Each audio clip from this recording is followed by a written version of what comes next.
तो चलो बच्चे, सब लोग ब्रेक से वापस आ चुके होंगे। अब हम लोग अपना लास्ट टॉपिक शुरू करने जा रहे हैं, जिसका नाम क्या है? Retirement during the year. Retirement during the year. तो बच्चे, रिटायरमेंट ड्यूरिंग द ईयर मतलब क्या हो गया कि जो हमारा पार्टनर फर्म से रिटायर हो रहा है वो बच्चे during the accounting year retire हो रहा है। अभी तक जो हम लोगों ने क्वेश्चन सॉल्व करे हैं उसमें जो हमारा पार्टनर था वो eight the end of the accounting year firm से रिटायर हो रहा था। तो बच्चे, at the end of the accounting year अगर हमारा पार्टनर जो है वो फर्म से रिटायर होता था तो ऑलरेडी हम लोग जो प्रॉफिट्स होते थे ड्यूरिंग द ईयर के वो डिस्ट्रीब्यूट कर चुके होते थे। बट अगर जो हमारा पार्टनर है वो ड्यूरिंग द ईयर रिटायर होगा, फॉर एग्जाम्पल मेरा अकाउंटिंग ईयर है 1 अप्रैल से 31 मार्च, ठीक है जी, 1 अप्रैल 2020 से 31 मार्च 2020, और हमारा पार्टनर जो है 31 मार्च 2021 होगा ये। तो हमारा जो पार्टनर है वो फर्म से रिटायर कब हो रहा है? 30 सितंबर को रिटायर हो रहा है। 30 सितंबर 2020 को रिटायर हो रहा है। इसका मतलब क्या हुआ? जो हमारा पार्टनर है वो ड्यूरिंग द ईयर रिटायर हो रहा है। तो बच्चे, अभी तक जो हम लोगों ने सिचुएशंस करें उन सिचुएशंस में पार्टनर जो होता था वो 1 अप्रैल को या तो रिटायर होता था या फिर 31 मार्च को रिटायर होता था।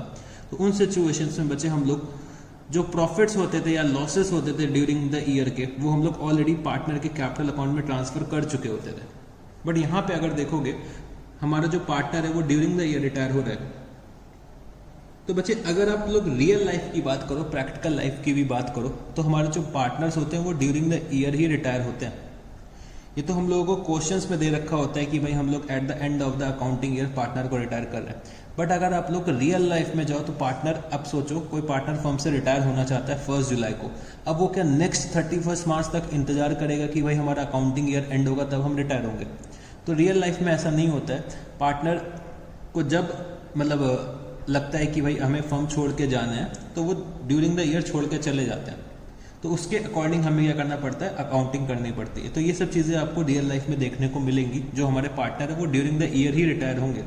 बहुत ही कम ऐसी सिचुएशंस अराइज होती हैं जब हमारे पार्टनर जो हैं वो eight the end of the year firm छोड़ के जाते हैं। तो यहाँ पे हमारे जो पार्टनर है वो 30 सितंबर को फर्म से रिटायर हो रहे हैं। अब अच्छे समझने की कोशिश करो। 1 अप्रैल तक तो चलो भाई हम लोगों ने बैलेंस शीट बना रखी होगी, सब कुछ कर रखा होगा, मतलब लास्ट ईयर के जो भी प्रॉफिट्स होंगे वो हम लोगों ने यहाँ तक, मतलब 1 अप्रैल तक हम लोगों के जो रिकॉर्ड्स होंगे वो अप टू डेट होंगे। अब यहाँ पे मेरे जो पार्टनर है वो 30 सितंबर को रिटायर हो रहे हैं फर्म से। अब बच्चे, ये पीरियड से मतलब 1 अप्रैल से लेकर 30 सितंबर तक, 1 अप्रैल से लेकर 30 सितंबर तक फर्म ने जो भी प्रॉफिट्स अर्न करे होंगे या फिर लॉसेस सफर करे होंगे, जो भी प्रॉफिट्स अर्न करे होंगे या फिर लॉसेस सफर करे होंगे, बच्चे ये जो प्रॉफिट और लॉस है इनको क्या करना पड़ेगा? अपने रिटायरिंग पार्टनर को भी डिस्ट्रीब्यूट करना पड़ेगा। भाई रिटायरिंग पार्टनर जो है वो 30 सितंबर को रिटायर हो रहे हैं, तो भाई जो भी ये 6 महीने के प्रॉफिट होंगे वो तो हमें डिस्ट्रीब्यूट करने पड़ेंगे ना रिटायरिंग पार्टनर में, या फिर जो लॉसेस होंगे वो भी तो हमें अपने रिटायरिंग पार्टनर में डिस्ट्रीब्यूट करने पड़ेंगे। ये जो 6 महीने में हमने प्रॉफिट कमाया है या फिर लॉस सफर करा है वो भी हमें अपने रिटायरिंग पार्टनर में डिस्ट्रीब्यूट करना पड़ेगा। अब ये प्रॉफिट्स हमें कैसे डिस्ट्रीब्यूट करने होंगे या फिर लॉसेस हमें कैसे क्या डिस्ट्रीब्यूट करने होंगे, या तो मेरे को दे रखा होगा पार्टनरशिप डीड में, या फिर हमारे पार्टनर्स के बीच में एग्रीमेंट हो गया होगा कि भाई हमें प्रॉफिट्स कैसे डिस्ट्रीब्यूट करने हैं अगर हमारा जो रिटायरमेंट है वो ड्यूरिंग द ईयर हो रहा है। तो यहाँ पे जो मेरे पार्टनर हैं वो फर्म छोड़ के जा रहे हैं तो उनको क्या क्या मिलेगा? भाई उनको अपना रीवैल्यूएशन का शेयर मिलेगा। अगर प्रॉफिट हो रहा है तो प्रॉफिट में हिस्सा मिलेगा, लॉस हो रहा होगा तो लॉस में शेयर करना पड़ेगा इन्हें। तो जैसे कि अभी तक हम लोगों ने क्वेश्चंस करे, भाई हमें रीवैल्यूएशन करना पड़ेगा, रिजर्व्स का डिस्ट्रीब्यूशन करना पड़ेगा, तो ये सब चीज़ें तो सेम रहेंगी। भाई गुडविल का शेयर मिलेगा अगर फर्म छोड़ के जा रहे, मतलब फर्म को छोड़ के जा रहे हैं तो भाई गुडविल का शेयर मिलेगा जितना भी ये सेक्रीफाइस कर रहे हैं। और बच्चे अब क्या मिलेगा? प्रॉफिट में भी हिस्सा मिलेगा अगर ये ड्यूरिंग द ईयर रिटायर होते हैं।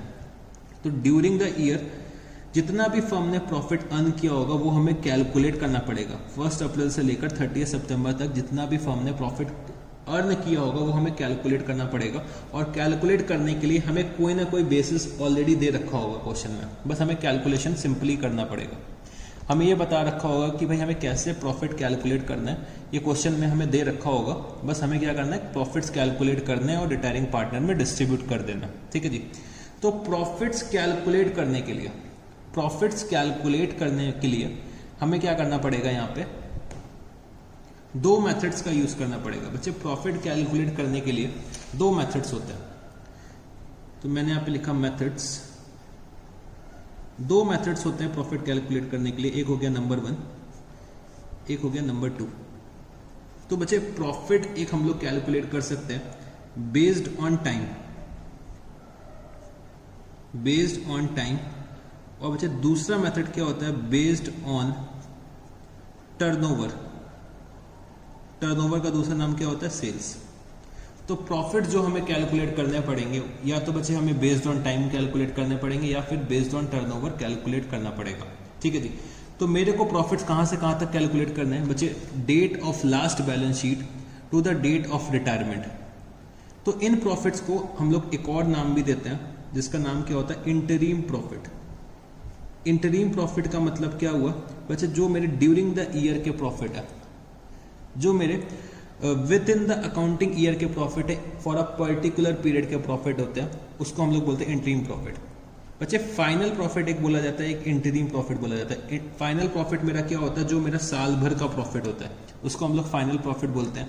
इंटरीम प्रॉफिट बच्चे वो प्रॉफिट होता है अगर हम लोग अकाउंटिंग ईयर को स्मॉल पार्ट्स में डिवाइड कर लेते हैं, तो कोई पर्टिकुलर पीरियड का प्रॉफिट मेरा क्या होता है, इंटरीम पीरियड का प्रॉफिट होता है, जिसको हम लोग क्या बोलते हैं, इंटरीम प्रॉफिट। ठीक है जी। तो दो तरीके से हमें प्रॉफिट्स का कैलकुलेशन करना होगा, एक तो हो जाएगा बेस्ड ऑन टाइम, एक हो जाएगा मेरा बेस्ड ऑन टर्नओवर या फिर सेल्स। तो चलो अब हम लोग सबसे पहले मेथड नंबर 1 का डिस्कशन करते हैं। तो मेरे साथ लिखना, calculation of profit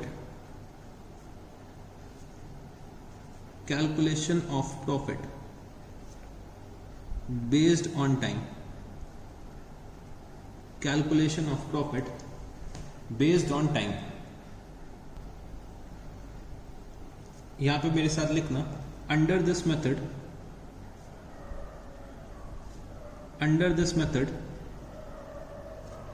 profit is assumed to have arisen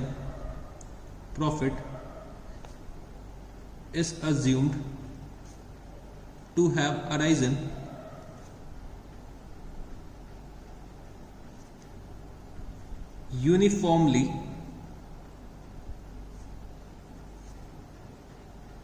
throughout the year.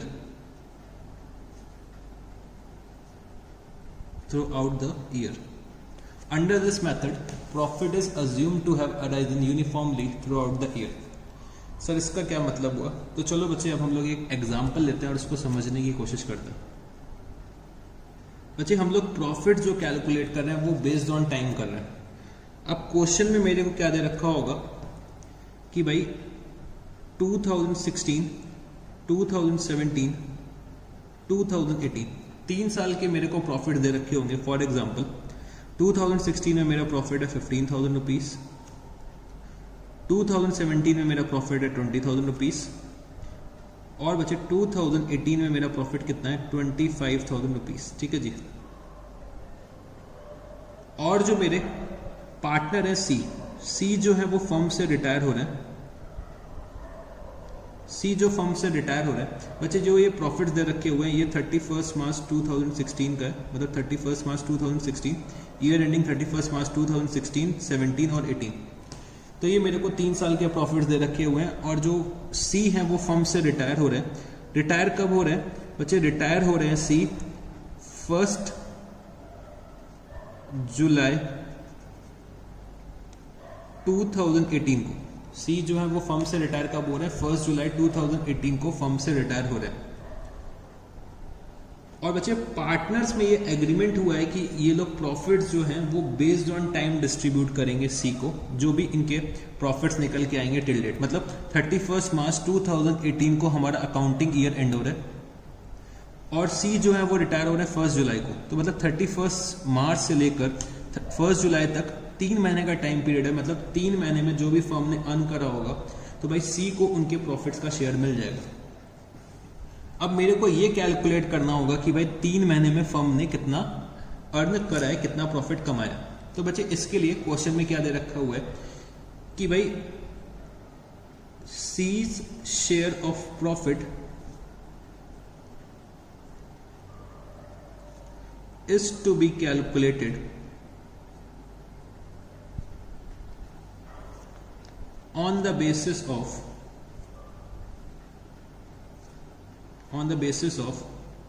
average of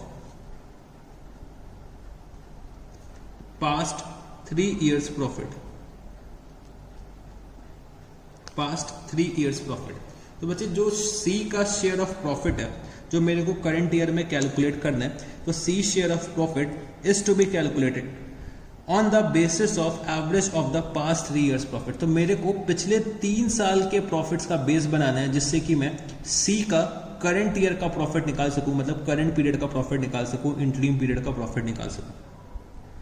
तो इस सिचुएशन में मैं क्या करूंगा भाई, मैं एवरेज प्रॉफिट निकालूंगा 3 साल का। मैं एवरेज प्रॉफिट निकालूंगा 3 साल का, तो एवरेज प्रॉफिट कितना आएगा बच्चे 15,000 प्लस 20,000 प्लस 25,000 डिवाइडेड बाय 3। तो मेरा एवरेज प्रॉफिट आ जाएगा 20,000 रुपीज। मतलब फर्म जो है वो बच्चे 20,000 रुपए साल इन एवरेज कमाती है, 20,000 रुपए पूरे साल में कमाती है इन एवरेज। अब मेरे को यहाँ पे सी के शेयर को कैलकुलेट करना है, तो मैंने यहाँ पे लिखा C's share of profit is equal to, बच्चे 20,000 रुपए जो फर्म है वो ऑन एन एवरेज कमाती है पूरे साल में, तो मैंने यहाँ पे क्या लिखा 20,000। और बच्चे सी जो है वो 1 जुलाई को रिटायर हो रहा है, तो भाई 1 जुलाई को अगर सी रिटायर होता है तो 31 मार्च से लेकर 1 जुलाई तक कितने मंथ्स होते हैं, तो बच्चे 3 महीने होते हैं। तो मैंने यहाँ पे क्या लिखा इंटू 3/12, बच्चे 20,000 रुपए का प्रॉफिट पूरे साल का है, तो 3 महीने का प्रॉफिट कितना हो जाएगा इंटू 3/12। और मेरे को सी का शेयर निकालना है, तो सी का शेयर कितना हो जाएगा बच्चे, अगर मैं मानता हूँ कि जो हमारे पार्टनर्स हैं वो प्रॉफिट इक्वली शेयर करते हैं, अगर मेरे पार्टनर्स इक्वली शेयर करते हैं तो सी का कितना शेयर बनेगा 1/3। तो 20,000 इंटू 3 डिवाइडेड बाय 12 इंटू 3। तो अगर मैं यहाँ पे सी का शेयर निकालता हूँ प्रॉफिट में तो कितना आ जाएगा 20,000 इंटू 3 डिवाइडेड बाय 36। तो सी का शेयर आ रहा है प्रॉफिट में 1667, या मैं बोल सकता हूँ, और अगर इसको मैं और एक्यूरेटली बोलूँ तो 1666.67, ठीक है जी। तो सी का शेयर कितना हो जाएगा फ्रॉम 31 मार्च, मतलब 1 अप्रैल से लेकर 1 जुलाई तक सी का शेयर कितना हो जाएगा 1666.67। तो ये बच्चे तरीका होता है कि हमें profit based on time calculate करना है। तो यहाँ पे हम लोग क्या अज्यूम करते हैं कि भाई जो हम लोगों ने प्रॉफिट्स अर्न करें वो बच्चे uniformly through out the year earn करें। तो यहाँ पे जैसे कि पार्टनर से डिसाइड करा है कि भाई हम लोग 3 साल के प्रॉफिट्स को बेस बनाएंगे, तो कुछ क्वेश्चंस में हो सकता है आपको बोल दिया जाएगा कि 2 साल के प्रॉफिट्स को बेस बनाएंगे, ये बोल दिया जाएगा कि भाई हम लोग लास्ट ईयर के प्रॉफिट को बेस बनाएंगे। तो जो भी हमें प्रॉफिट्स दे रखे होंगे, तो मैं यहाँ पे अगर इसको एक फॉर्मूले के फॉर्म में लिख दूं तो मैं क्या बोल सकता हूँ, जो भी मेरा एग्रीड प्रॉफिट होगा, जो भी पार्टनर्स आपस में म्यूचुअली एग्री करेंगे, एग्रीड प्रॉफिट जो भी होगा, जैसे भी हम लोग निकालेंगे लास्ट ईयर के बेसिस पे, एग्रीड प्रॉफिट में अगर मैं मल्टीप्लाई कर देता हूँ, मल्टीप्लाई में क्या करूंगा बच्चे, मल्टीप्लाई में करूंगा डेज मंथ या weeks from the date of balance sheet to date of retirement,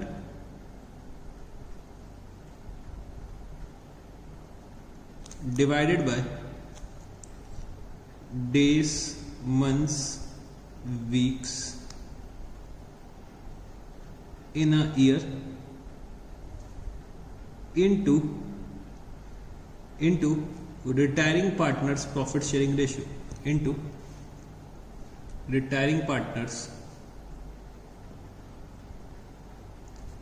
profit sharing ratio, ठीक है जी, into retiring partners profit sharing ratio। तो बच्चे ये तो हो गया share of profit based on time. अब मैं आता हूं share of profit based on turnover पे। तो share of profit based on turnover. तो अब मेरे को प्रॉफिट्स कैलकुलेट करने होंगे बेस्ड ऑन टर्नओवर। अब यहां पे समझने की कोशिश करना, मैं आपको एग्जांपल के थ्रू समझाने की कोशिश कर रहा हूं। बच्चे ये मेरा अकाउंटिंग ईयर है जो स्टार्ट हो रहा है 1 अप्रैल 2019 को और बच्चे एंड होगा 31 मार्च 2020 को। ठीक है जी। अब मेरे को यह दे रखा हुआ है कि भाई जो हमारे पार्टनर है सी, वो फर्म छोड़ के जा रहे हैं 1 अगस्त को, ड्यूरिंग द ईयर रिटायर हो रहे हैं। यहाँ पर 1 अगस्त को मेरे जो पार्टनर है वो सी, वो फर्म छोड़ के जा रहे हैं। तो भाई अगर सी फर्म से रिटायर होंगे, 1 अगस्त को रिटायर होंगे, तो जो भी प्रॉफिट्स फर्म ने अर्न करे होंगे 1 अप्रैल से लेकर 1 अगस्त तक, तो इसमें बच्चे सी का भी शेयर बनेगा। अब मेरे को ये प्रॉफिट्स कैलकुलेट करना है। तो मेरे को ये बता रखा है कि भाई 1 अप्रैल से लेकर 1 अगस्त तक फर्म ने जो सेल्स करी है वो बच्चे सेल्स करी है 4 लाख रुपीस की। मतलब 4 महीने में फर्म ने 4 लाख रुपए की सेल करी है। 4 मंथ्स में फर्म ने 4 लाख रुपीस की सेल करी। और फर्म ने लास्ट ईयर मतलब 2018-19 में सेल्स करी है 12 लाख रुपीस की। और बच्चे लास्ट ईयर जब सेल्स करी थी 2018-19 में 12 लाख रुपीस की, तो बच्चे 2018-19 में फर्म ने प्रॉफिट कमाया 2,40,000 रुपीस। तो बच्चे लास्ट ईयर जब फर्म ने सेल्स करी थी 12 लाख रुपीस की, तो उसमें प्रॉफिट कितना कमाया? 2,40,000 रुपीस का प्रॉफिट कमाया। अब बच्चे मेरे को यहाँ पे share of profit based on turnover का कैलकुलेशन करना है। अब समझने की कोशिश करो कि भाई लास्ट ईयर हमने सेल्स करी 12 लाख रुपए की, तो प्रॉफिट कमाया 2,40,000 रुपए। यहाँ पे बच्चे हम लोगों ने 4 महीने में सेल्स करी है 4 लाख रुपए की, तो कितना प्रॉफिट कमाएंगे? तो ये मेरे को कैलकुलेट करना है। अब समझने की कोशिश करना, इसमें ये तो मेरा प्रॉफिट निकल के आएगा 1 अप्रैल से 1 अगस्त तक, मतलब 4 महीने का प्रॉफिट आएगा। और बच्चे मेरे को सी का शेयर निकालना है प्रॉफिट में। तो अगर मैं सी का शेयर प्रॉफिट में निकालना चाहूंगा तो मैं क्या लिख सकता हूं? C share of profit is equal to, भाई 2,40,000 का हम लोग प्रॉफिट कमाते हैं अगर 12 लाख की सेल्स करते हैं। तो अगर हम लोग 4 लाख की सेल्स करते हैं तो कितना प्रॉफिट कमाते हैं? और बच्चे सी का शेयर क्या निकल के आएगा? 1/3, क्योंकि सी जो पार्टनर है वो 1/3 के पार्टनर है। तो यहां पे मैंने क्या करा है बच्चे, यहां पे हम लोगों ने यूनिटरी मेथड लगाया कि भाई 2,40,000 का प्रॉफिट कमाते हैं अगर 12 लाख का टर्नओवर है। अगर 4 लाख का टर्नओवर होगा तो कितना प्रॉफिट फर्म का आएगा? और सी का प्रॉफिट निकालने के लिए उनका प्रॉफिट शेयरिंग रेशियो से मैंने यहाँ पे मल्टीप्लाई कर दिया। तो अगर हम लोग यहाँ पे सी का शेयर कैलकुलेट करते हैं तो बच्चे कितना आएगा? 2,40,000 into 4 lakh divided by 12 lakh divided by 3। तो ये आ जाएगा, सी का शेयर बन के आएगा बच्चे 26,666.66। तो सी का प्रॉफिट में शेयर कितना आएगा बच्चे? 26,666.66। अगर मैं ये बोलूं कि भाई 4 महीने का प्रॉफिट कितना निकल के आ रहा है, इंटरीम प्रॉफिट कितना निकल के आ रहा है, तो इंटरीम प्रॉफिट तो बच्चे आ रहा है 80,000 रुपीज। बट सी का शेयर कितना है? 1/3 है, तो 80,000 इंटू 1/3 सी का शेयर कितना आ जाएगा? 26,666.66। तो ये बच्चे होता है share of profit based on turnover. तो मेरे को क्या करना पड़ता है? लास्ट ईयर का प्रॉफिट और लास्ट ईयर के टर्नओवर को बेस बनाना पड़ता है। तो यहाँ पे अगर देखोगे तो मैं यहाँ पे एक रेशियो निकाल रहा हूँ कि भाई अगर मैं सेल इतनी करता हूँ तो मेरा प्रॉफिट कितना होगा। तो भाई अगर मैं सेल 4 लाख की करूंगा तो भाई मैं रेट को अप्लाई करता हूं तो मेरे को करंट ईयर का प्रॉफिट मिलता है, और करंट ईयर के प्रॉफिट को मैं मल्टीप्लाई कर देता हूं सी के प्रॉफिट शेयरिंग रेशियो से, रिटायरिंग पार्टनर के प्रॉफिट शेयरिंग रेशियो से। तो मेरे को यहाँ पे क्या मिल जाता है, C share of profit, retiring partner share of profit. तो अगर मैं इसको एक फॉर्मूले में लिखना चाहूँ तो कैसे लिख सकता हूँ? इसको मैं ऐसे लिख सकता हूँ बच्चे, profit of last year divided by sales of last year. तो बच्चे ये चेंज भी हो सकता है जो भी हमारे पार्टनर्स ने एग्री कर रखा है। पार्टनर्स हो सकता है कि ये बोले कि लास्ट 3 साल की सेल्स को बेस बना लो, लास्ट 3 ईयर्स के प्रॉफिट्स को बेस बना लो। तो मेरे को वो अकॉर्डिंगली फॉर्मूला चेंज करना पड़ेगा। तो इसलिए मैं फॉर्मूले पे इतना ज़्यादा फोकस नहीं कर रहा हूँ, मैं कॉन्सेप्ट पे फोकस कर रहा हूँ, क्योंकि मैंने आपको पहले कॉन्सेप्ट समझाया कि कॉन्सेप्ट क्या है। अगर कॉन्सेप्ट समझ में आ गया तो बच्चे फॉर्मूला तो बस मैं आपको ऐसे ही लिखवा रहा हूँ कि कभी ज़रूरत पड़े तो आप लोग फॉर्मूला यूज़ कर सको, ठीक है जी। तो बट आपको क्या करना है, कॉन्सेप्ट को फॉलो करना है। तो profit of the last year into sales of last year into sales during the period from balance sheet date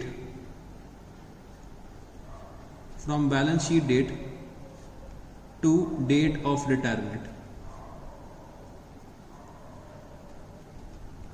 into retiring partners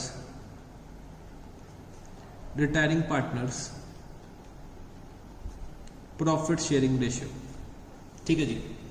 तो यहां पे अगर हम लोग प्रॉफिट निकालते तो कैसे आएगा, profit is equal to profit of the last year divided by sales of last year into sales during the period from balance sheet date to the date of retirement into retiring partners profit sharing ratio। तो ये बच्चे हमारा यहाँ पे क्या आ जाएगा, profit based on time, ठीक है जी।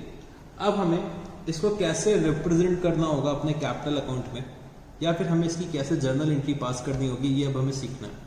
तो बच्चे जर्नल एंट्री भी पास करने के 2 तरीके होते हैं। जर्नल एंट्री भी पास करने के 2 तरीके होते हैं। तो यहां पे लिखना method 1, if there is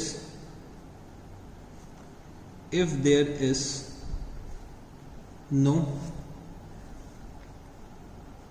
change in the profit sharing ratio of continuing partners, if there is no change in the profit sharing ratio of continuing partners, अगर हमारे continuing partners का profit sharing ratio अगर change नहीं हो रहा है, तब बच्चे हमें अकाउंटिंग क्या करनी पड़ेगी, अब हमें सीखना है। तो पहली सिचुएशन क्या हो गई, if there is no change in the profit sharing ratio of the continuing partners. तब बच्चे हम लोग क्या करेंगे, profit and loss suspense account को डेबिट कर देंगे और क्रेडिट किसको कर देंगे, क्रेडिट कर देंगे हम लोग अपने रिटायरिंग पार्टनर के कैपिटल अकाउंट को। तो profit and loss suspense account debit to retiring partners capital account. तो बच्चे मेरे को यहाँ पे सिर्फ रिटायरिंग पार्टनर का प्रॉफिट निकालना है। मेरे जो रिमेनिंग पार्टनर्स होंगे वो प्रॉफिट कब शेयर करेंगे, ईयर एंड पे करेंगे। बट जो हमारा रिटायरिंग पार्टनर है वो फर्म छोड़ के जा रहा है, वो ईयर एंड में थोड़ी ना प्रॉफिट मांगने आएगा। रिटायरिंग पार्टनर का तो हमें फुल एंड फाइनल सेटलमेंट करना पड़ेगा। तो रिटायरिंग पार्टनर का प्रॉफिट उसके कैपिटल अकाउंट में हम लोग ट्रांसफर कर देंगे, और जो मेरे कंटिन्यूइंग पार्टनर्स हैं उनका प्रॉफिट तो हम लोग ईयर एंड पे ही ट्रांसफर करेंगे, क्योंकि वो तो अभी भी पार्टनर है फर्म के।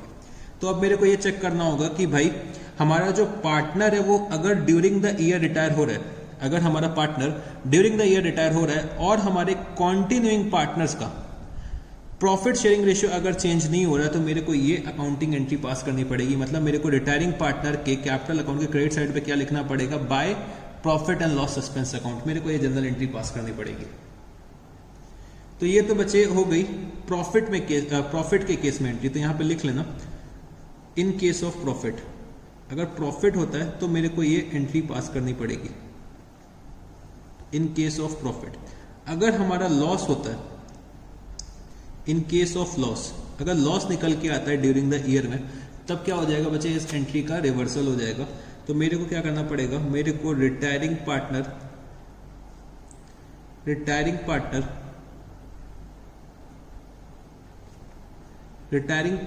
के कैपिटल अकाउंट को डेबिट करना पड़ेगा और profit and loss suspense account को क्रेडिट करना पड़ेगा।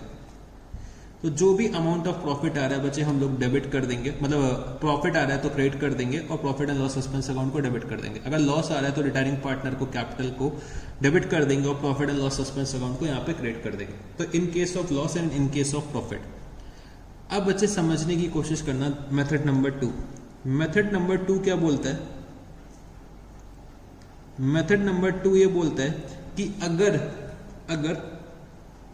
Profit sharing ratio among the continuing partners change हो रहा है तब हमें क्या अकाउंटिंग ट्रीटमेंट करना पड़ेगा। तो मैंने यहां पे लिखा if there is change in PSR in profit sharing ratio of the continuing partners, अगर कॉन्टिन्यूइंग पार्टनर का प्रॉफिट शेयरिंग रेशियो चेंज हो रहा है तब हमें क्या एंट्री करनी पड़ेगी, ये अब हमें सीखना है। ठीक है जी। तो इस सिचुएशन में हम लोग क्या करेंगे, अगर हमारा प्रॉफिट आ रहा है, इन केस ऑफ प्रॉफिट,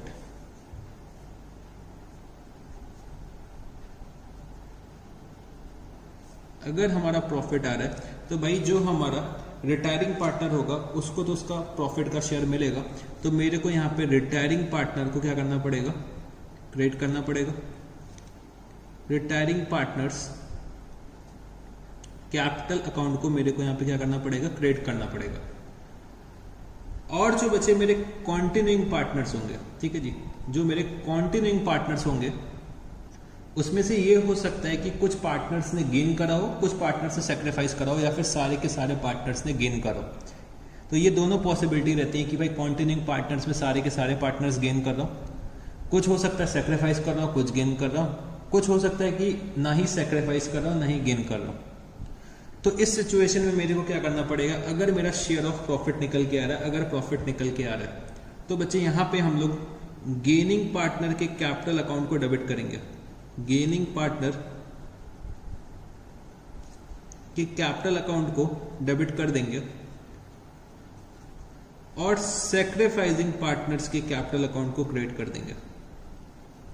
तो सैक्रिफाइसिंग में एक तो मेरा रिटायरिंग पार्टनर भी होगा और अगर कोई अदर पार्टनर्स जो हैं वो सैक्रिफाइस कर रहे हैं तो उनको भी मेरे को यहाँ पे क्रेडिट करना पड़ेगा।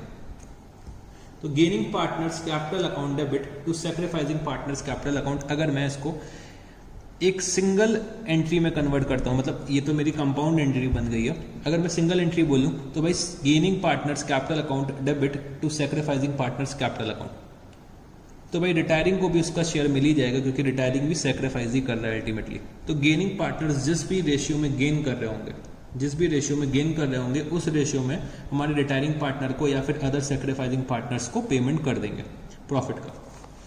बट अगर लॉस निकल के आ रहा है तो मैंने यहां पे क्या लिखा, in case of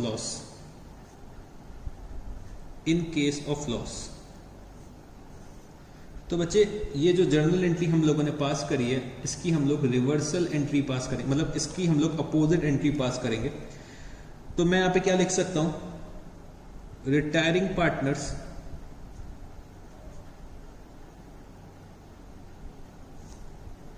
capital account debit sacrificing partners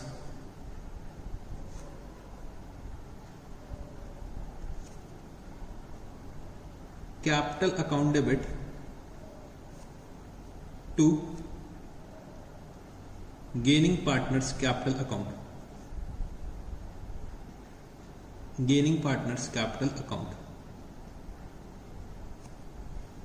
तो अगर लॉस हो रहा है तो हम लोग रिटायरिंग पार्टनर के कैपिटल अकाउंट को डेबिट कर देंगे, मतलब सैक्रिफाइसिंग पार्टनर्स मेरे जितने भी होंगे उनको मैं डेबिट करूंगा और गेनिंग पार्टनर को मैं क्रेडिट कर दूंगा। तो बच्चे दो सिचुएशंस में हमें अकाउंटिंग करनी है। अब मेरे को चेक करना पड़ेगा कि क्या profit sharing ratio among the continuing partners change हो रहा है कि नहीं हो रहा है। अगर चेंज हो रहा है तो बच्चे मेरे को क्या करना पड़ेगा, मेरे को प्रॉफिट को डिस्ट्रीब्यूट करना पड़ेगा इन गेनिंग रेशियो। तो जो भी पार्टनर्स गेन कर रहे होंगे वो बच्चे किसको पे करेंगे, सैक्रिफाइसिंग पार्टनर्स को। अगर प्रॉफिट शेयरिंग रेशियो नहीं चेंज हो रहा है तो अब हम लोग क्या करेंगे, profit and loss suspense account का यूज करेंगे। तो sir profit and loss suspense account को हम लोग फिर कहां ट्रांसफर करेंगे बच्चे। Profit and loss suspense account अगर डेबिट साइड पे आ रहा है तो बच्चे मेरे को एसेट साइड पे ट्रांसफर करना पड़ेगा बैलेंस शीट के। हम लोग क्या करते हैं, रिटायरमेंट के बाद एक बैलेंस शीट बनाते हैं, balance sheet of new firm बनाते हैं। तो balance sheet of new firm में मेरे को profit and loss suspense account कहाँ पे लिखना पड़ेगा, एसेट साइड पे लिखना पड़ेगा। अगर लॉस आ रहा है तो profit and loss suspense account मेरे को कहाँ पे लिखना पड़ेगा, लाइबिलिटी साइड में लिखना पड़ेगा। और बच्चे at the end of the year हम लोग profit and loss suspense account को कहाँ पे ट्रांसफर करते हैं, profit and loss suspense account को हम लोग at the end of the year transfer करेंगे profit and loss appropriation account में।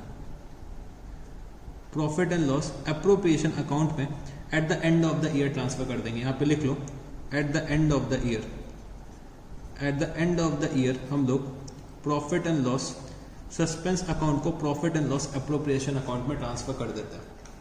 बट जब भी हम लोग balance sheet of new firm बनाएंगे तो profit and loss suspense account का अगर डेबिट बैलेंस आ रहा है तो हम लोग एसेट साइड पे लिख देंगे, अगर क्रेडिट बैलेंस आ रहा है तो हम लोग लायबिलिटी साइड पर लिख देंगे। तो ये बच्चे मेरे दो मेथड्स होते हैं अकाउंटिंग करने के, और हम लोगों ने दो मेथड्स पढ़े हैं कि भाई प्रॉफिट्स कैसे कैलकुलेट करते हैं। तो प्रॉफिट हम लोग एक तो बेस्ड ऑन टाइम कैलकुलेट करते हैं, और बच्चे या तो हम लोग बेस्ड ऑन टर्नओवर कैलकुलेट करते हैं। और जर्नल एंट्रीज जो हमें पास करनी पड़ेंगी, जो भी हमें इसका अकाउंटिंग ट्रीटमेंट दिखाना पड़ेगा, तो ये भी हम लोग दो मेथड्स के थ्रू दिखाते हैं। एक तो हो गया बच्चे अगर हमारा प्रॉफिट शेयरिंग रेशियो चेंज हो रहा है, अगर हमारा प्रॉफिट शेयरिंग रेशियो नहीं चेंज हो रहा है, नहीं चेंज हो रहा है तो हमें profit and loss suspense account का यूज करना पड़ेगा। अगर चेंज हो रहा है तो बच्चे मेरे को गेनिंग पार्टनर्स के कैपिटल अकाउंट को डेबिट करना पड़ेगा इन देयर गेनिंग रेशियो। और क्रेडिट मैं किसको कर दूंगा, क्रेडिट मैं कर दूंगा बच्चे सैक्रिफाइसिंग पार्टनर, या फिर मैं बोल सकता हूँ रिटायरिंग पार्टनर के कैपिटल अकाउंट को। ठीक है जी, तो ये मेरे कुछ मेथड्स होते हैं। अब चलो मैं आपको कुछ एग्जांपल्स कराने जा रहा हूँ जिससे कि ये बातें और आपको क्लियर हो जाए और अच्छे से समझ में आ जाए। तो मेरे साथ एक एग्जांपल नोट करना। मैंने यहाँ पे क्या लिखा, एग्जांपल नंबर 1। बच्चे मेरे 3 पार्टनर्स हैं X, Y एंड Z, जिनका प्रॉफिट शेयरिंग रेशियो दे रखा हुआ है 3:2:1। और बच्चे ये लोग कैलेंडर ईयर को अकाउंटिंग ईयर फॉलो करते हैं। कैलेंडर ईयर को अकाउंटिंग ईयर फॉलो करते हैं, मतलब 1 जनवरी से 31 दिसंबर तक ये लोग अकाउंटिंग ईयर फॉलो करते हैं। 28 फेब 2019 को एक्स जो है वो फर्म छोड़ के जा रहे हैं। एक्स जो है वो फर्म से रिटायर हो रहे हैं। तो भाई एक्स अगर 28 फेब को रिटायर हो रहे हैं तो एक्स को 2 महीने का प्रॉफिट मिलना चाहिए। तो पार्टनर्स ने आपस में क्या डिसाइड करा कि जो भी लास्ट 3 इयर्स के प्रॉफिट होंगे, लास्ट 3 इयर्स के एवरेज प्रॉफिट होंगे, उसको हम लोग बेस बनाएंगे एक्स के प्रॉफिट के कैलकुलेशन के लिए। तो मैंने यहां पे क्या लिखा, last 3 years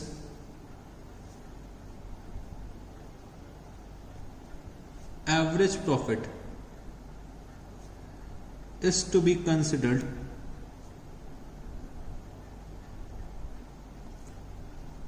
for calculation of share of profit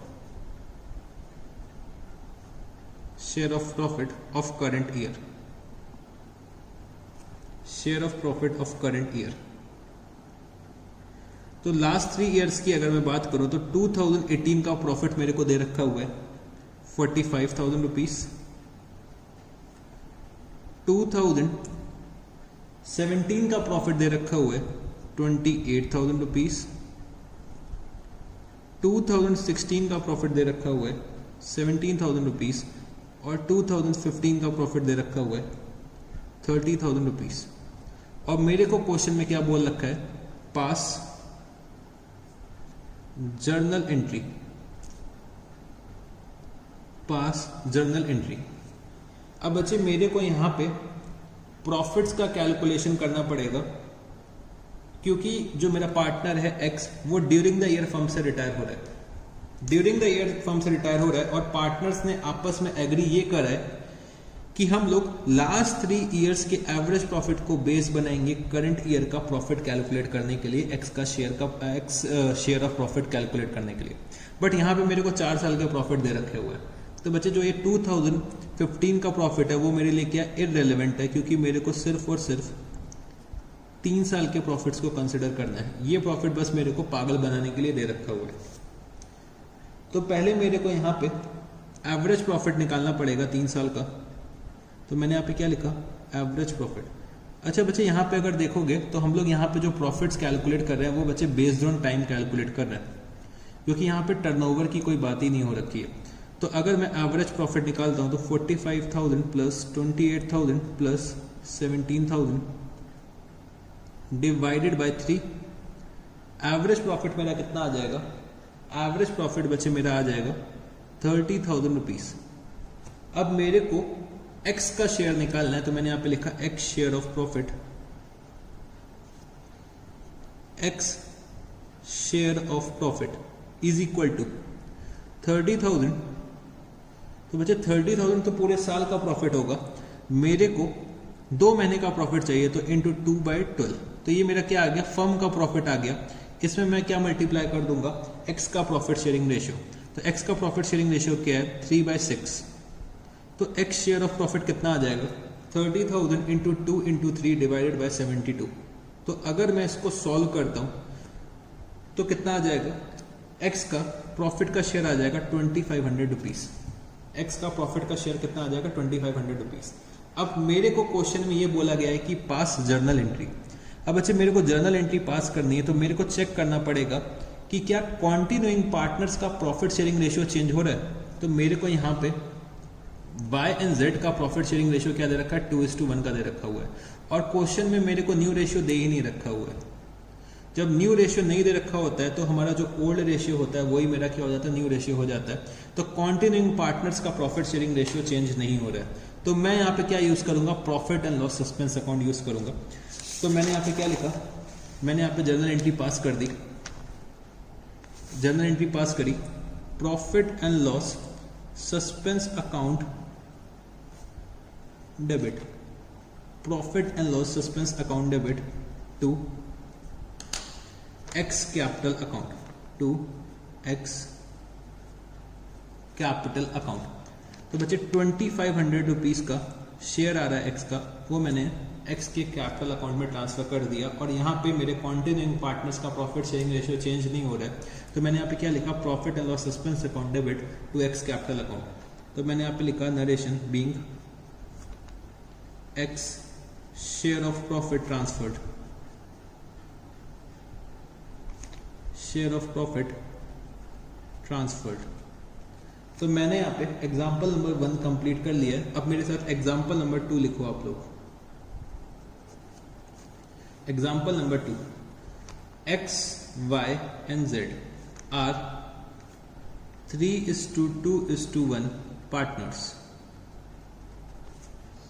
They follow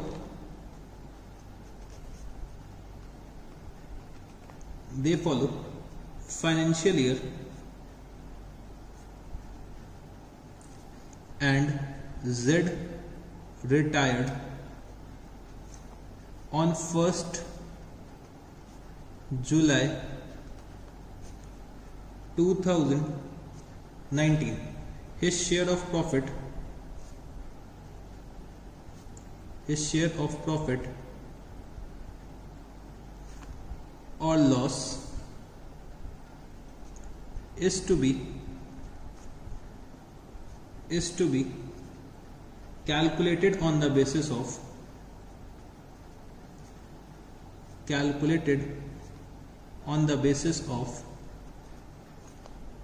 average profit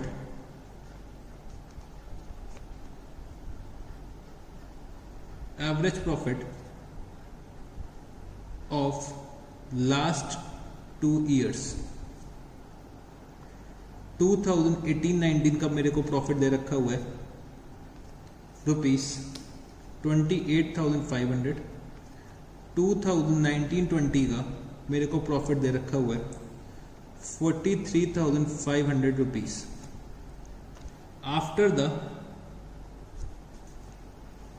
after the retirement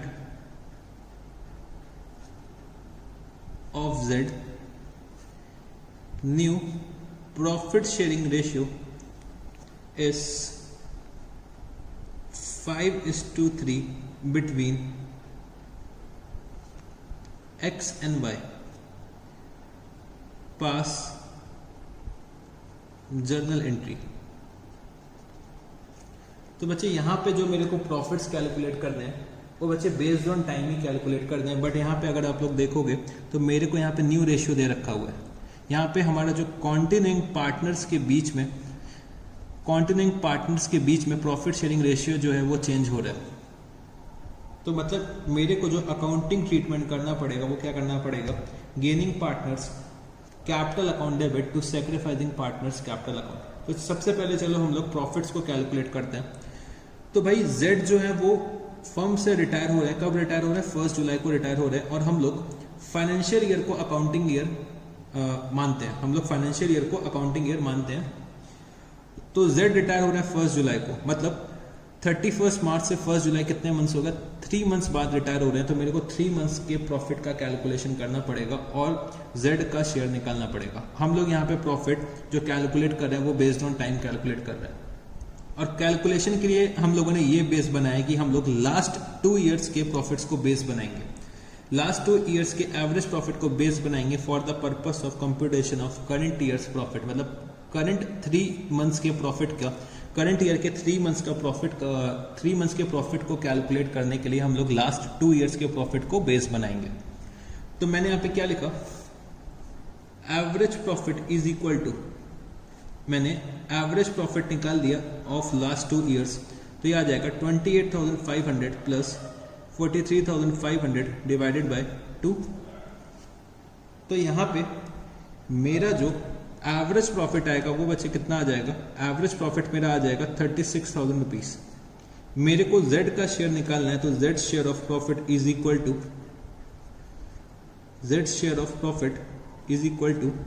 36,000 rupees. तो बच्चे पूरे साल का प्रॉफिट है, मेरे को 3 मंथ्स का प्रॉफिट चाहिए, तो इंटू 3/12। और जेड का प्रॉफिट शेयरिंग रेशियो कितना है? 1/6। तो अगर मैं इसको सॉल्व करता हूं तो बच्चे कितना आ जाएगा? तो यहाँ पे जो जेड का शेयर निकल के आएगा वो आएगा बच्चे 1500 रुपीज। अब यहाँ पे मेरे पार्टनर्स के बीच में, मेरे कॉन्टिन्यूइंग पार्टनर्स जो हैं उनके बीच में जो प्रॉफिट शेयरिंग रेशियो है वो चेंज हो रहा है। तो मेरे को कैलकुलेट क्या करना पड़ेगा? Gain oblique sacrifice. तो calculation of gain oblique sacrifice. तो मेरे 3 पार्टनर्स हैं एक्स, वाई एंड जेड। तो एक्स का न्यू रेशियो दे रखा हुआ है 5/8, वाई का न्यू रेशियो दे रखा है 3/8 और जेड जो है वो फर्म से रिटायर हो रहा है तो इनका हो जाएगा 0। और इनका ओल्ड रेशियो दे रखा हुआ है 3/6, 2/6 और बचे 1/6। अगर मैं एलसीएम ले लेता हूं तो एलसीएम कितना आ जाएगा? 24। तो ये हो जाएगा 15 - 12, तो 3/24। एलसीएम लेता हूं तो 24 और ये कितना हो जाएगा? 9 - 8, 1/24। तो एक्स और वाई गेन कर रहे हैं और जेड कितना सेक्रीफाइस कर रहे हैं? -1/6। इसको मैं लिखता हूं तो ये क्या हो जाएगा? -4/24। तो एक्स और वाई गेन कर रहे हैं इन द रेशियो ऑफ 3:1। तो एक्स और वाई जेड को शेयर ऑफ प्रॉफिट पे करेंगे इन देयर गेनिंग रेशियो। तो अब मेरी जनरल एंट्री क्या बनेगी? यहाँ पे बच्चे कॉन्टिन्यूइंग पार्टनर्स के बीच में प्रॉफिट शेयरिंग रेशियो चेंज हो रहा है, तो मेरी जनरल एंट्री बनेगी X capital account debit Y's capital account debit to जेड्स कैपिटल अकाउंट। तो बच्चे जेड को रिसीव कितना होना है? 1500 रुपीज रिसीव होना है शेयर ऑफ प्रॉफिट। और ये कौन पे करेगा? एक्स और वाई पे करेंगे इन द रेशियो ऑफ 3:1। तो एक्स पे करेंगे 1125 और वाई पे करेंगे 375। मैंने यहाँ पे नरेशन क्या लिख दिया? Being share of profit transfer to Z. तो यहाँ पे हम लोगों ने एग्जाम्पल नंबर 2 भी कंप्लीट कर लिया है। अब हम लोग चलते हैं अपने नेक्स्ट एग्जाम्पल में, एग्जाम्पल नंबर 3। तो बच्चे example number 3, X, Y and Z are 3:2:1 partners and they follow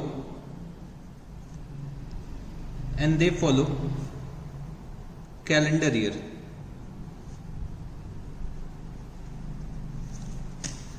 Y retired on 31st March 2019. Y's share of profit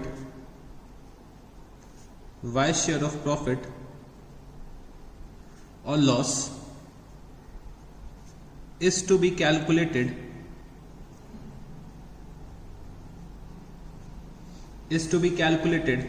on the basis of sales, turnover, sales for the year ended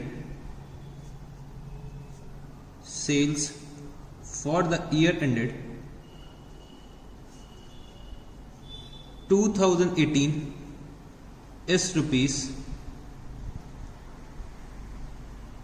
12 lakh. Profit for the year ended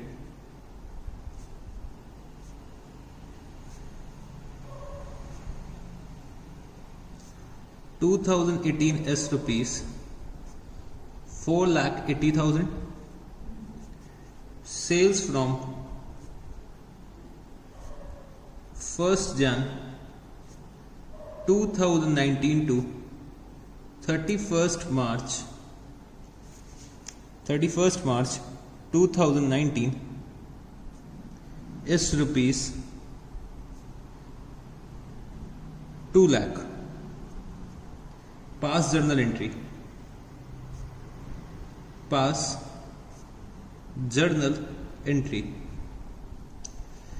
तो बच्चे मेरे यहाँ पे 3 partners हैं X, Y and Z, जिनका profit sharing ratio क्या दे रखा हुआ है 3:2:1। और बच्चे ये लोग कैलेंडर ईयर को अकाउंटिंग ईयर फॉलो करते हैं। Y रिटायर्ड ऑन 31st मार्च, तो Y जो है वो ड्यूरिंग द ईयर रिटायर हो रहे हैं, 31st मार्च को रिटायर हो रहे हैं। तो हमें यहाँ पे Y का शेयर ऑफ प्रॉफिट निकालना है on the basis of turnover. तो सेल्स मेरे को लास्ट ईयर की दे रखी है 12 lakh rupees. Profit for the year ended 2018 कितना है 4,80,000 rupees. Sales from 1st Jan to 31st March, मतलब sales from the end of the year till the date of retirement मेरे को कितनी दे रखी है 2 लाख रुपीस, और मेरे को जर्नल एंट्री पास करनी है। ठीक है जी।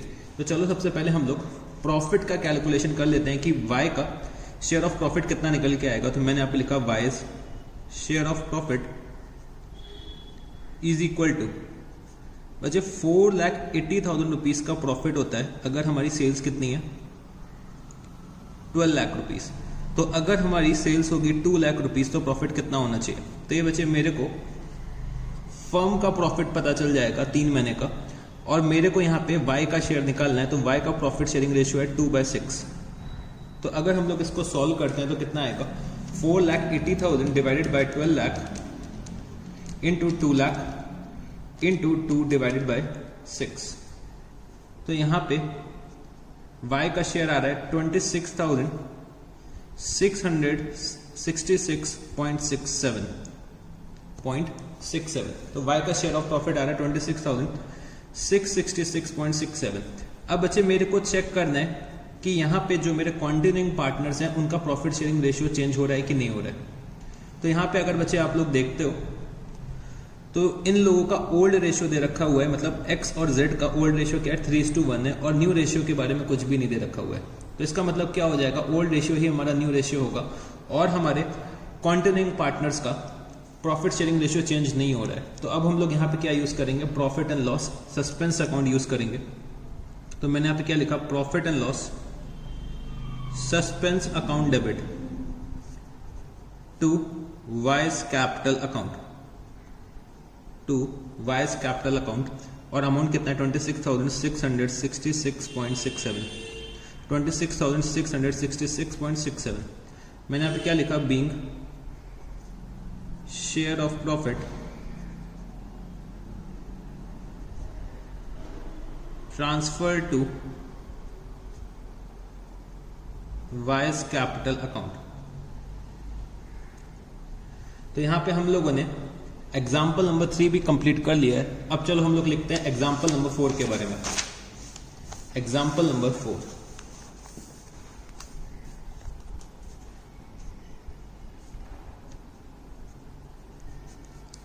एग्जाम्पल नंबर 4 में मेरे को क्या दे रखा हुआ है, X Y and Z are equal partners, x, y and z are equal partners and they follow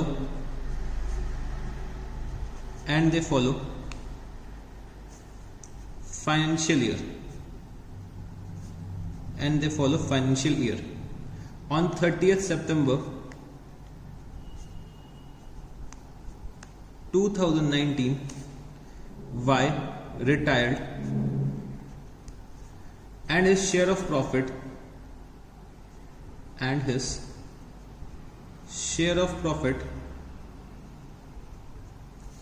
is to be based on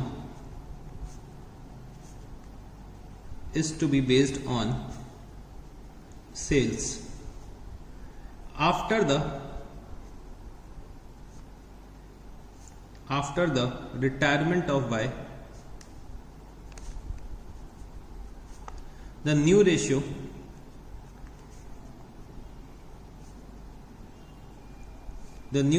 of x and z is 3:1.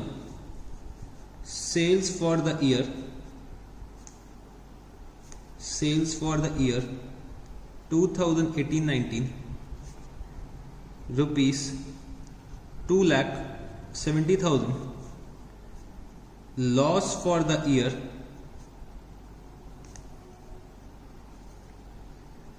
(2018-19) rupees 94,500. Sales from 1st April 2019 to 30th September 2019 is rupees 90,000. Pass journal entry.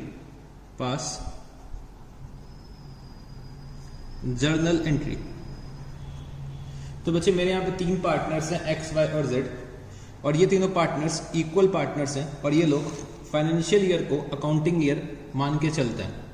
तो 30 सितंबर 2019 को Y retire हो रहे हैं firm से और उनका जो share of profit है is to be based on sales.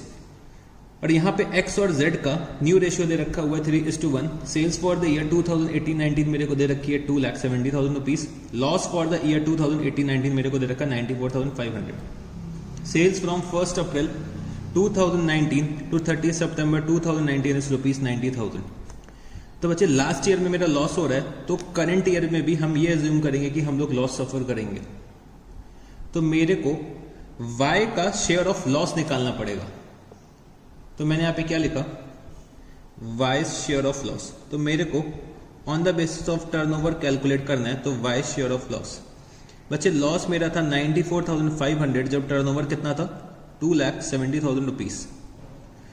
तो अब टर्नओवर है 90,000 रुपीज, तो लॉस कितना होगा, तो ये मेरा लॉस निकल के आएगा और y का शेयर मेरे को निकालना है। तो y जो है वो इक्वल पार्टनर है, तो मैंने यहाँ पे क्या लिखा इंटू 1/3। तो अगर मैं शेयर ऑफ लॉस निकालता हूं तो कितना आ जाएगा बच्चे, ये आ जाएगा 10,500 रुपीज। 10,500 रुपीज y का शेयर ऑफ लॉस होगा। अब बच्चे यहाँ पे देखना कि मेरे को नया रेशियो दे रखा हुआ है कॉन्टिन्यूइंग पार्टनर्स का 3:1। तो अब मेरे को सैक्रिफाइस और गेन भी कैलकुलेट करना पड़ेगा। तो मैंने यहां पे क्या लिखा, calculation of gain oblique sacrifice. तो मेरे 3 पार्टनर्स हैं एक्स, वाई एंड जेड। तो इन लोगों का न्यू रेशियो क्या दे रखा है 3/4 0 और बचे 1/4। ओल्ड रेशियो क्या है 1/3 1/3 और बचे 1/3। अगर मैं एलसीएम ले लेता हूँ 12, तो ये कितना हो जाएगा 9 माइनस 4, तो 5/12 माइनस 1/3, ये हो जाएगा माइनस 4/12। और अगर ये मैं कैलकुलेट करता हूँ तो एलसीएम हो जाएगा 12, तो 3 माइनस 4 माइनस 1/12। तो बच्चे यहाँ पे मेरे दो पार्टनर सेक्रीफाइस कर रहे हैं y एंड z। तो यहाँ पे y और z दोनों ही सेक्रीफाइस कर रहे हैं और x गेन कर रहे हैं। तो यहाँ पे बच्चे मेरे को z का शेयर ऑफ लॉस निकालना पड़ेगा, मतलब z कितना कंट्रीब्यूट करेंगे ये भी मेरे को निकालना पड़ेगा, और z गेन कितना कर रहे हैं 1/12 कर रहे हैं। तो z का गेनिंग रेशियो में हमें शेयर ऑफ लॉस निकालना पड़ेगा, क्योंकि बच्चे मेरे को यहाँ पे अपनी डबल एंट्री सिस्टम भी कंप्लीट करनी है, मेरे को डबल एंट्री सिस्टम भी फॉलो करना है। अगर हम लोग z का शेयर ऑफ लॉस नहीं निकालेंगे तो हम लोग अपनी अकाउंटिंग एंट्री ही नहीं फ्रेम कर पाएंगे। तो यहाँ पे अगर हम लोग z का शेयर ऑफ लॉस निकालते हैं, तो मैंने यहाँ पे लिखा z share of loss, z share of loss. तो बच्चे मेरे को लॉस हो रहा है 94,500 का, अगर मैं टर्नओवर करता हूं 2,70,000 रुपीज का। तो यहां पे मेरा टर्नओवर हो चुका है 90,000 का। तो मेरा ड्यूरिंग द ईयर का मतलब लॉस कितना होना चाहिए, 90,000 के टर्नओवर पे लॉस कितना होना चाहिए, ये मेरा निकल के यहाँ पे आ जाएगा। अब भाई z जो है वो सेक्रीफाइस कितना कर रहे हैं, 1/12 सेक्रीफाइस कर रहे हैं, तो मेरे को z का शेयर निकालना है। तो 94,500 डिवाइडेड बाय 2,70,000 इंटू 90,000, तो ये मेरा कितना आ जाएगा बच्चे, ये मेरा आ जाएगा 2625। तो z का शेयर ऑफ लॉस कितना आ रहा है 2625। अब बच्चे z और y दोनों ही किसको पेमेंट करेंगे, x को करेंगे, क्योंकि यहां पे मेरा लॉस आ रहा है। तो मैंने यहां पे क्या लिखा, Y's capital account debit. Loss आ रहा है इसलिए बच्चे हम लोग अपने सेक्रीफाइसिंग पार्टनर्स को डेबिट करेंगे। तो वाइस कैपिटल अकाउंट डेबिट, जेड्स capital account debit to X capital account, to X capital account. तो बच्चे y का शेयर ऑफ लॉस है 10,500, z का है 2625, टोटल कितना हो जाएगा, टोटल हो जाएगा बच्चे 13,125। तो मैंने यहां पे लिखा being share of loss distributed, being share of loss distributed. तो यहां पे मेरा एग्जाम्पल नंबर 4 भी कंप्लीट हो जाता है। अब हम लोग चलो बच्चे चलते हैं क्वेश्चंस पे। तो अब आप लोग अपना क्वेश्चन बैंक ओपन करिएगा और आ जाइए आप लोग क्वेश्चन नंबर 49 पे। Question number 49। तो A, B and C are partners sharing profits in the ratio of 5:3:2. Their balance sheet as on 31st March 2018 is given below. तो यहाँ पे मेरे को वर्कमैन कंपनसेशन रिजर्व दे रखा है 10 लाख रुपीस का, क्रेडिटर्स 2 लाख रुपीस के, employees provident fund 2 lakh rupees का। तो बच्चे मैंने वर्कमैन कंपनसेशन रिजर्व को अंडरलाइन कर लिया कि ये मेरे को डिस्ट्रीब्यूट करना पड़ेगा। फिर कैपिटल्स दे रखे हुए मेरे को A, B and C 11 lakh, 11,40,000, 7,60,000 rupees, total कितना हो गया 30 lakh rupees. Building 18 lakh rupees, investments 4 lakh rupees, stock 6 lakh rupees, debtors 10 lakh rupees, cash and bank 6 lakh rupees. ठीक है जी। तो यहाँ पे C जो रिटायर हो रहे हैं वो बच्चे 30 जून 2018 को रिटायर हो रहे हैं। तो C यहाँ पे हमारे ड्यूरिंग द ईयर रिटायर हो रहे हैं। And it was mutually agreed that building B valued eight rupees 22 lakh, investments to be valued at rupees 3 lakh, stock to be taken at rupees 8 lakh, goodwill of the firm be valued at 2 years purchase of the average profit of the past 5 years. She's share of profit up to the date of retirement be calculated on the basis of the average profit of the preceding 3 years. The profits of the preceding 5 years were as under. तो 2013-14 का profit है 4 लाख, 14-15 का है 5 लाख, 15-16 का है 6 लाख, 16-17 का है 8 लाख और 17-18 का है 7 lakh. Amount payable to C to be transferred to his loan account carrying interest at the rate of 10% per annum. Prepare revaluation account, partners capital account and balance sheet as at 30th June 2018. तो बच्चे मेरे यहाँ पे 3 partners हैं A, B and C, जिनका profit sharing ratio मेरे को दे रखा हुआ है 5:3:2। तो बच्चे यहाँ पे सी जो है वो फर्म को छोड़ के जा रहे हैं ऑन 30 जून 2018। तो ये बच्चे मेरा क्या हो जाएगा, retirement during the year, and it was mutually agreed date. तो बिल्डिंग्स को हमें रीवैल्यू करना है, इन्वेस्टमेंट्स को हमें रीवैल्यू करना है, स्टॉक को हमें रीवैल्यू करना है। फिर बच्चे यहाँ पे ये दे रखा हुआ है कि गुडविल जो हमें वैल्यू करनी है बच्चे 2 years purchase of the average profit of the past 5 years पे वैल्यू करनी है, और जो भी सी का शेयर ऑफ प्रॉफिट होगा up to the date of retirement वो हम लोग कैलकुलेट करेंगे on the basis of average profit of the preceding 3 years। तो हम लोग यहाँ पे प्रॉफिट कैलकुलेट कर रहे हैं on the basis of time. और अगर आप लोग देखोगे तो यहाँ पे मेरे को ओल्ड रेशियो दे रखा है बट न्यू रेशियो नहीं दे रखा है। तो जो भी मेरे कॉन्टिन्यूइंग पार्टनर्स हैं ए एंड बी, इनका न्यू रेशियो भी सेम रहेगा और ओल्ड रेशियो भी सेम रहेगा। तो हम लोग यहाँ पे profit and loss suspense account use कर सकेंगे।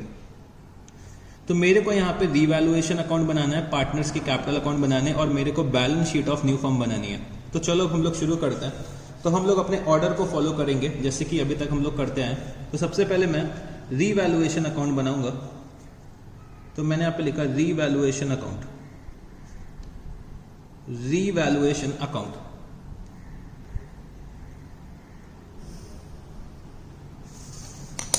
तो बच्चे रीवैल्यूएशन अकाउंट को हम लोग डेबिट करते हैं अगर मेरे को दुख होगा, और हम लोग क्रेडिट करते हैं अगर मेरे को खुशी होगी।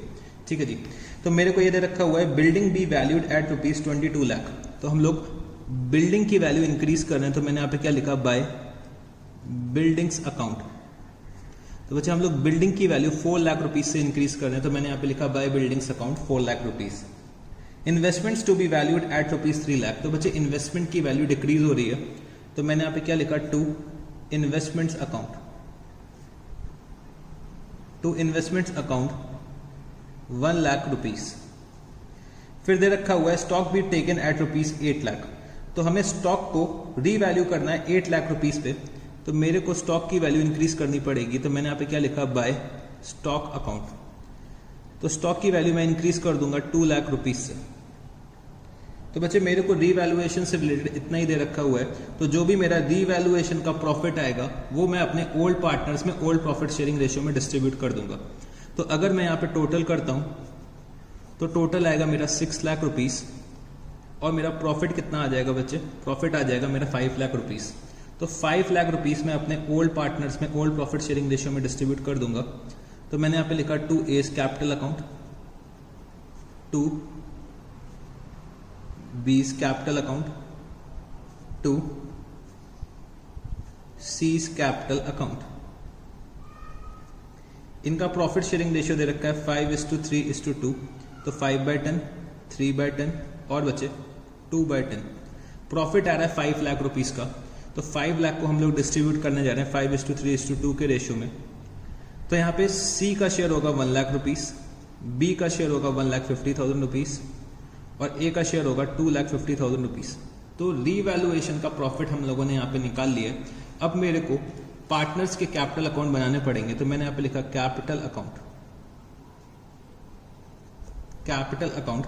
मेरे 3 पार्टनर्स हैं A, B and C, A, B and C. तो चलो बच्चे फटाफट से फॉर्मेट आप लोग ड्रॉ कर लीजिए, फिर हम लोग कैपिटल अकाउंट को बनाते हैं।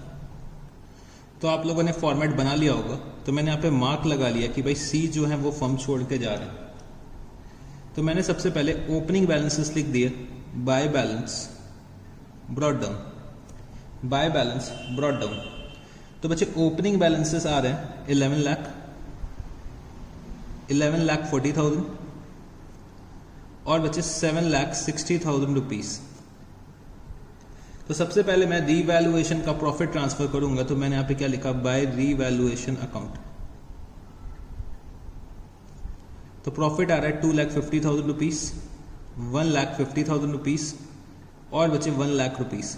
तो हम लोगों ने यहाँ पे रीवैल्यूएशन का प्रॉफिट ट्रांसफर कर दिया। अब बच्चे मेरे को अपने रिजर्व्स और एक्यूमुलेटेड प्रॉफिट या फिर एक्यूमुलेटेड लॉसेस को भी ट्रांसफर करना पड़ेगा। तो मेरे को यहाँ पे वर्कमैन कंपनसेशन रिजर्व दे रखा हुआ है, और वर्कमैन कंपनसेशन रिजर्व से रिलेटेड कोई भी लायबिलिटी नहीं दे रखी है। तो हमें पूरा वर्कमैन कंपनसेशन रिजर्व अपने ओल्ड पार्टनर्स में ओल्ड प्रॉफिट शेयरिंग रेशियो में डिस्ट्रीब्यूट करना पड़ेगा। तो मैंने यहाँ पे क्या लिखा, by workman compensation reserve 10 lakh rupees का रिजर्व है और मेरे को डिस्ट्रीब्यूट करना है 5:3:2 के रेशियो में, तो बचे 5 lakh rupees, 3 lakh rupees and 2 lakh rupees. तो हम लोगों ने अपने रिजर्व्स को भी डिस्ट्रीब्यूट कर दिए। अब बचे मेरे को यहाँ पे गुडविल का डिस्ट्रीब्यूशन करना है। तो गुडविल के डिस्ट्रीब्यूशन के लिए मेरे को गुडविल वैल्यू करनी पड़ेगी। तो चलो हम लोग गुडविल का वैल्यूएशन करते हैं। तो मैंने यहाँ पे क्या लिखा, वर्किंग नोट, कैलकुलेशन ऑफ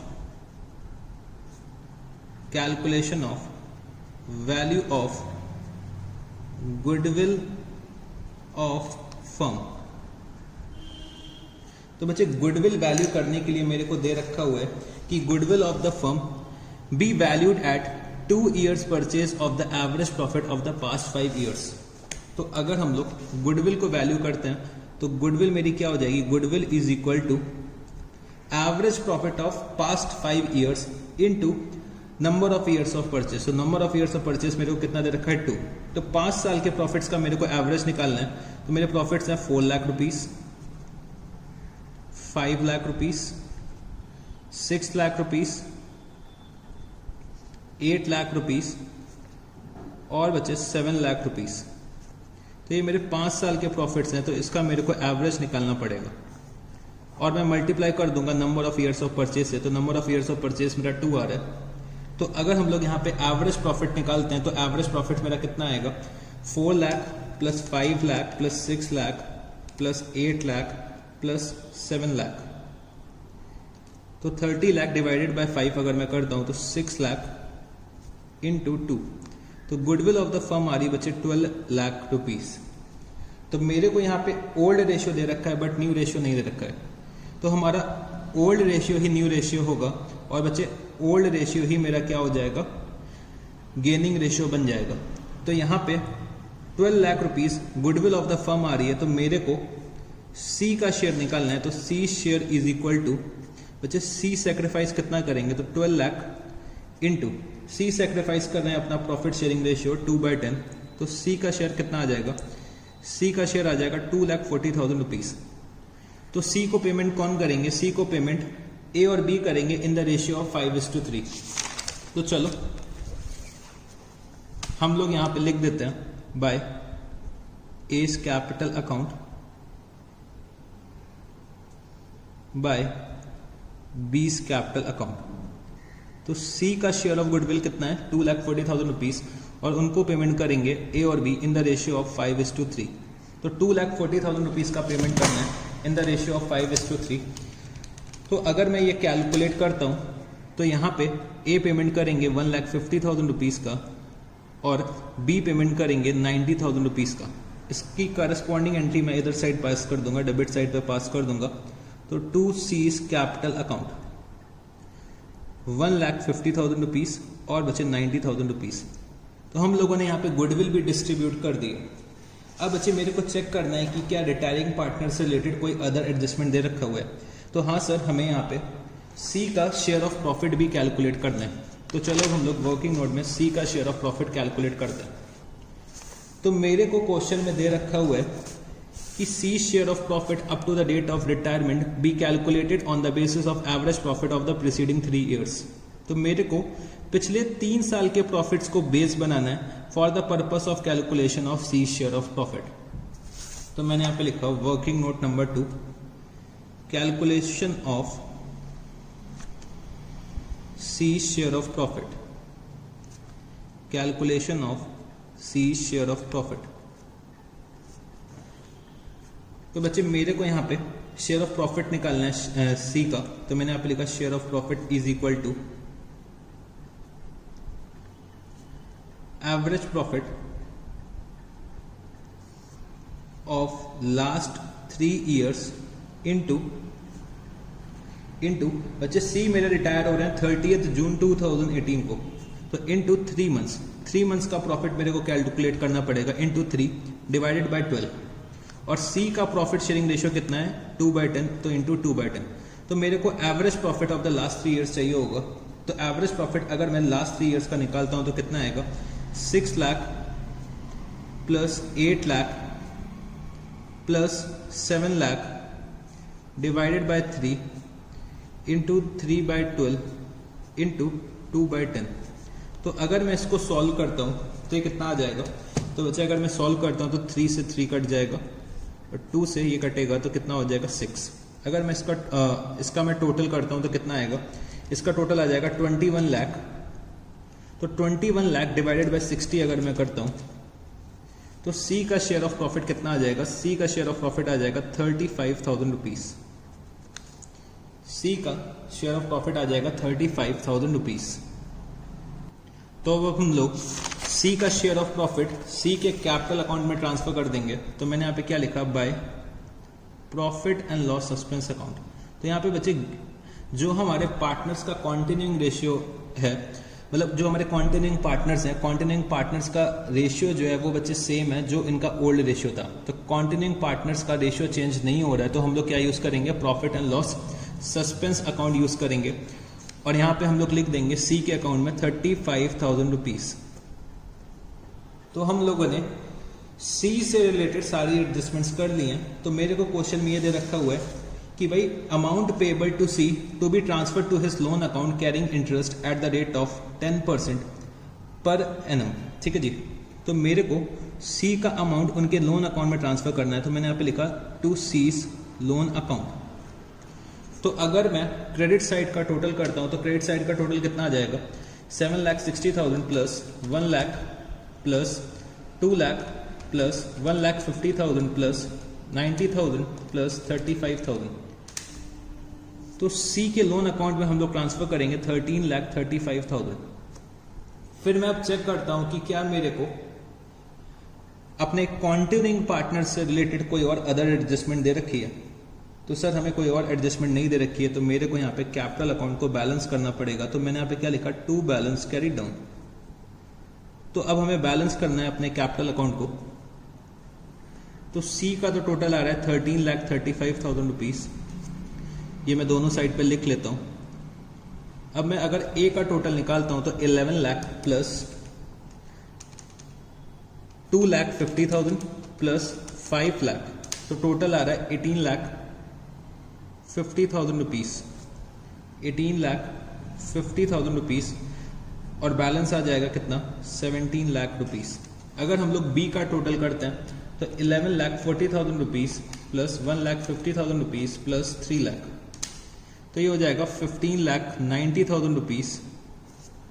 ये भी हो जाएगा 15,90,000 रुपीज और बैलेंस आ जाएगा 15 लाख रुपीज। तो बच्चे हम लोगों ने यहाँ पे पार्टनर्स के कैपिटल अकाउंट बना लिए हैं। अब मेरे को balance sheet of new firm बनानी है। तो चलो अब हम लोग बैलेंस शीट भी बना लेते हैं। तो बच्चे balance sheet of new firm, balance sheet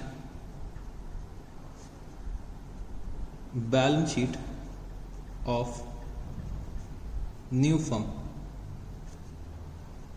as at 30th June 2018, as at 30th June 2018। तो चलो अब हम लोग बैलेंस शीट भी बना लेते हैं। तो बच्चे मैं अपनी ओल्ड बैलेंस शीट को बेस बनाऊंगा न्यू बैलेंस शीट बनाने के लिए। तो मेरे को ओल्ड बैलेंस शीट दे रखी हुई है। तो हम लोगों ने वर्कमैन कंपनसेशन रिजर्व डिस्ट्रीब्यूट कर दिए। तो मैंने यहाँ पे क्या लिखा? क्रेडिटर्स। तो बच्चे क्रेडिटर्स हम लोग अज्यूम करेंगे कि चेंज नहीं हुए, तो क्रेडिटर्स मेरे कितने हो जाएंगे? 2 lakh rupees. Employees provident fund का भी सेम बैलेंस रहेगा। Employees provident fund 2 lakh rupees. फिर बच्चे कैपिटल अकाउंट के बैलेंसेस हम लोग लिख देते हैं। तो कैपिटल के बैलेंसेस आ जाएंगे ए एंड बी के। तो ए का आ रहा था 17 लाख रुपीस, बी का आ रहा था 15 लाख रुपीस, टोटल हो जाएगा 32 लाख रुपीस। सी का लोन अकाउंट भी मैं यहाँ पे लिख देता हूँ। तो सी लोन अकाउंट, तो सी के लोन का बैलेंस आ रहा था 13,35,000 रुपीस। फिर बच्चे बिल्डिंग को हम लोगों ने रीवैल्यू करा था। तो बिल्डिंग की अब वैल्यू कितनी हो जाएगी? बिल्डिंग की वैल्यू हो जाएगी 22 लाख रुपीस। फिर बच्चे इन्वेस्टमेंट्स को भी हम लोगों ने रीवैल्यू करा था। इन्वेस्टमेंट्स की वैल्यू हो जाएगी 3 लाख रुपीस। फिर बच्चे स्टॉक, तो बच्चे स्टॉक को हम लोगों ने वैल्यू करा था 8 लाख रुपीस पे। फिर मेरे को दे रखा हुआ डेटर्स, डेटर्स है मेरे 10 लाख रुपीस के। Cash and bank, cash and bank का अमाउंट दे रखा है मेरे को 6 लाख रुपीस। और बच्चे हम लोगों ने profit and loss suspense account use करा था और profit and loss suspense account हमने डेबिट करा था। तो मैंने आपको बताया था कि अगर हम लोग profit and loss suspense account debit करेंगे तो हमें बैलेंस शीट के एसेट साइड पे दिखाना पड़ेगा। तो ये कितना हो जाएगा 35,000 रुपीज, 35,000 रुपीज। ठीक है जी। तो मेरे अकॉर्डिंग मैंने सारे आइटम्स अपने बैलेंस शीट में लिख दिए हैं। तो चलो एक बार हम लोग बैलेंस शीट का टोटल करते हैं और चेक करते हैं कि टैली कर रहा है कि नहीं कर रहा है। तो मेरे लाइबिलिटीज साइड का टोटल आ रहा है 49,35,000 रुपीज। और अगर मैं अपने एसेट साइड का टोटल करता हूं तो एसेट साइड का भी टोटल आ रहा है मेरा 49,35,000 रुपीज। तो अगर हम लोगों ने सब कुछ सही कर रखा होगा तो हमारी जो बैलेंस शीट है बच्चे एक ही बार में टैली कर जाएगी। तो हम लोगों ने यहाँ पे क्वेश्चन नंबर 49 भी कंप्लीट कर लिया है। तो बच्चे क्वेश्चन नंबर 49 मेरा रिटायरमेंट ड्यूरिंग द ईयर का था, जो हम लोगों ने सॉल्व कर दिया। तो बच्चे यहाँ पे जो मेरा रिटायरमेंट का टॉपिक था वो फिनिश हो जाता है। रिटायरमेंट में मैंने आपको सब कुछ करा दिया है। तो मैंने आपको रिवैल्यूएशन वगैरह भी सिखाया, रिजर्व्स कैसे करते हैं, रिजर्व्स का ट्रीटमेंट कैसे करना होता है वो भी सिखाया, गेनिंग रेशियो भी मैंने आपको सिखा दिया, न्यू प्रॉफिट शेयरिंग रेशियो भी मैंने आपको सिखाया कि कैसे कैलकुलेशन करना है। गुडविल का भी डिस्ट्रीब्यूशन आप लोगों को आता है। हम लोगों ने एडजस्टमेंट ऑफ कैपिटल के बारे में पढ़ा कि भाई 4 केसेस होते हैं, तो हम लोगों ने चारों केसेस बहुत डिटेल में सॉल्व करे। फिर हम लोगों ने पार्टनर का लोन अकाउंट बनाना सीखा। और बच्चे अब हम लोगों ने रिटायरमेंट ड्यूरिंग द ईयर भी कंप्लीट कर लिया। तो यहाँ पे जो मेरा रिटायरमेंट का टॉपिक है वो बच्चे पूरी तरह से कंप्लीट हो जाता है। तो अब आपको कुछ क्वेश्चंस होमवर्क में करने होंगे, तो अब आप लोग नोट कर लीजिएगा कौन कौन से क्वेश्चंस आप लोगों को होमवर्क में करने होंगे। तो होमवर्क आप लोग नोट करिएगा। Question number 24, question number 45, 46 and 47। तो बच्चे इतने क्वेश्चंस आपको होमवर्क में करने होंगे। तो जो क्वेश्चंस मैंने पहले आपको कराए वो आप करिएगा, फिर आप ये 4 क्वेश्चन सॉल्व करिएगा। ठीक है जी। तो जितना भी मैंने आपको रिटायरमेंट में पढ़ाया वो बहुत अच्छे से रिवाइज करिएगा। उसके बाद सारे के सारे क्वेश्चंस एक बार ट्राई करिएगा। ठीक है जी। तो यहाँ पे मेरा रिटायरमेंट का टॉपिक फिनिश होता है। तो अब हम लोग नेक्स्ट टर्न में एक नया टॉपिक शुरू करेंगे। तो चलो बच्चे आज के लिए हम लोग इतना ही रखते हैं। तो मिलते हैं हम लोग अपने नेक्स्ट टर्न पे, नेक्स्ट लेक्चर पे। तो thank you guys, see you, tata, good night, bye bye.